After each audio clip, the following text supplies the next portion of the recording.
Overnight, explosions were reported across Caracas, the capital of Venezuela. Residents described loud blasts, shaking buildings, and low-flying aircraft in the sky. Within hours, videos began circulating online. Helicopters, fast-moving aircraft, and what appears to be a coordinated military operation. The Venezuelan government is calling this foreign aggression and has placed its forces on high alert. The United States has not issued a full public statement yet, but here's where things get interesting, because what we are seeing tells us a lot.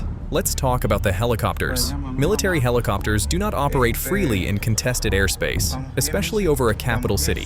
They are slow, they fly low, and they are extremely vulnerable to air defense systems. So if helicopters were flying over Caracas, that strongly suggests Venezuela's air force and air defense network were already neutralized or suppressed. This doesn't happen by accident.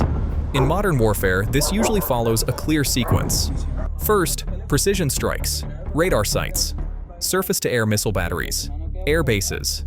This phase is known as SEAD, suppression of enemy air defenses. Once those systems are knocked out, the sky opens up. That's when helicopters come in for targeted strikes, special forces insertion, command and control, or rapid extraction. So helicopters in the air mean the hard part likely already happened. And that tells us something else. This doesn't look chaotic. It looks planned, measured, deliberate, and very controlled. If the United States is involved, this fits a familiar doctrine. Achieve air dominance first, limit exposure, move fast, avoid a prolonged engagement.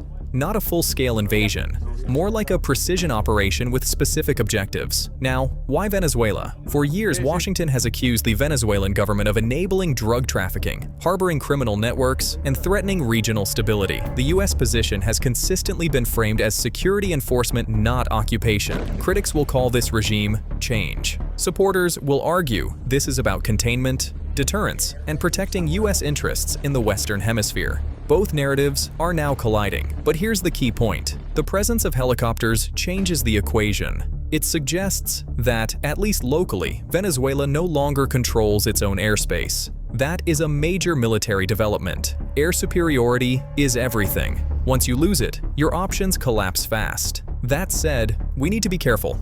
Early footage can be misleading. Governments will shape narratives, and information warfare is already underway. What matters next is confirmation. Satellite imagery, independent reporting, official statements, and most importantly, how long this operation lasts. If it ends quickly, this may have been a limited strike with narrow goals. If it expands, then we're looking at something much bigger. Right now, the situation is still unfolding. But one thing is clear, helicopters don't fly unless the sky is already controlled, and that tells us more than any headline. Stay alert. This story is far from over. I will play the rest of available clips next. Thank you for watching and subscribe.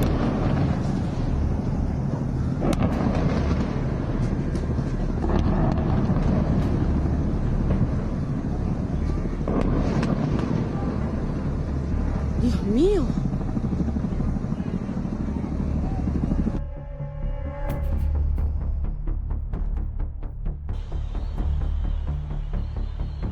Esto es Avenida Fuerzas Armadas, algo explotó. Se estremecieron los edificios.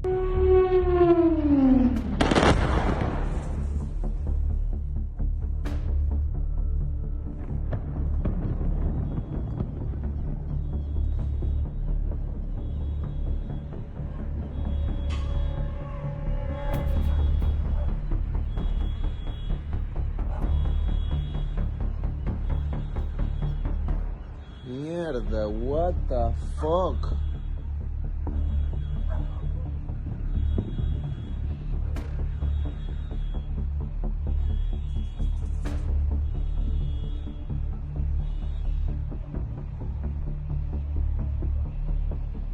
Mamá, huevo, ¿qué mierda es esta?